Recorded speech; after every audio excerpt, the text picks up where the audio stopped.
Everyone agrees it's a minority who cause most of the trouble. These students here having a quiet drink in the student union bar.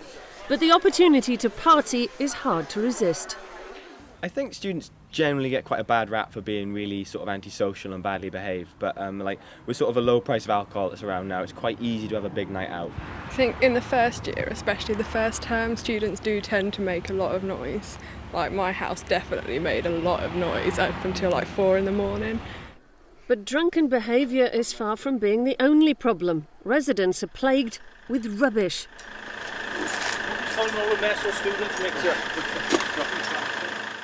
They're unaware of when the collection takes place, so they put their rubbish out at any time. It lies there through the week. Dogs, cats, etc. get at the bags. The contents are all over the pavement. Neglected and run-down properties are an eyesore, and back gardens are used as dumping grounds.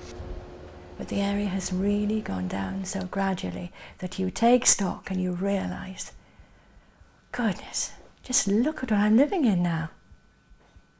And it's upsetting then, very upsetting. Residents are bitter that neither landlords nor students pay any council tax on the properties.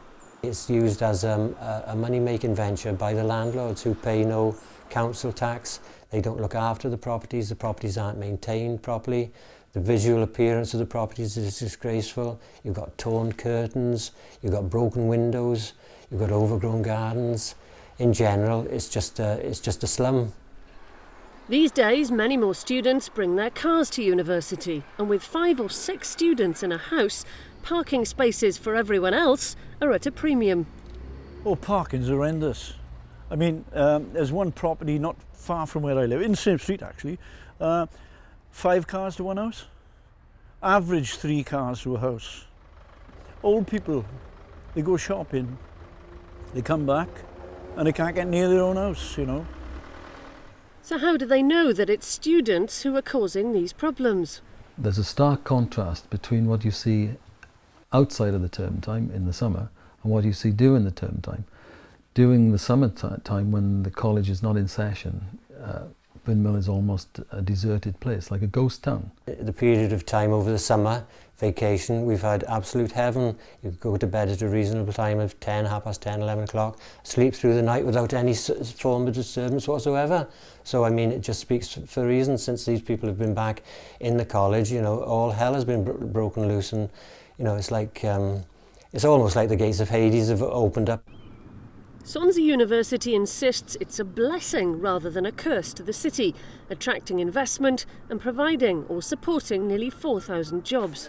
Students are an integral part of the population of any university town, and I'm delighted that we have students from all over the UK and international students who come to study here. So they bring that rich diversity of culture to the local area. And of course students also bring a huge amount of spending power, and that spending power helps support local businesses and the local community. So who is to blame? Well, many recognise that the government's policy of getting 50% of young people into higher education has played a big part in the transformation of Brynmill and Uplands. Swansea Metropolitan University on the other side of the city has also expanded to 6,500 students. And cheaper tuition fees in Wales have also made universities here especially attractive to students. It's all very well governments having targets.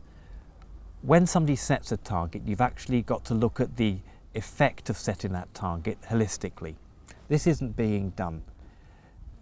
Putting vast swathes of people into an area creates a population imbalance. There has been no gradual approach, and this hasn't just gone on in the last couple of years. This has gone on from a quarter of a century, and we're talking of successive governments. The number of people attending universities has risen exponentially. However, there's been a lack of quality accommodation for students. But the university itself also comes under fire. I do feel that the university could have been a bit more proactive in their foresight. It appears to me that the university are also willing to take students' fees and to fill spaces in lecture theatres, but they are really letting down on their moral responsibility to the immediate community. The student union are brilliant, in fairness, very cooperative, but the actual people running the university, I mean, they just don't want to know. All they're interested in bums on seats. That view was echoed by people at this residents' meeting. They were scathing about the university's efforts. And the only way you're going to do it, all these problems are going to be solved by stopping the number of HMOs increasing and then actually reducing them. And to do that, you've got to get hold of the university. Yeah. They accept no responsibility whatsoever for what students do outside there, or any social consequences of their activity. None. And every time you hear somebody in authority speak about the university, glowing terms. They're wonderful. Yeah, everything they do is right. They bring in employment, they bring in research, they're doing this, and they do all those things. But they don't give a damn about what happens outside of the university, the campus. Dave Wilson is calling on the university to get tougher with errant students by expelling the ones who misbehave.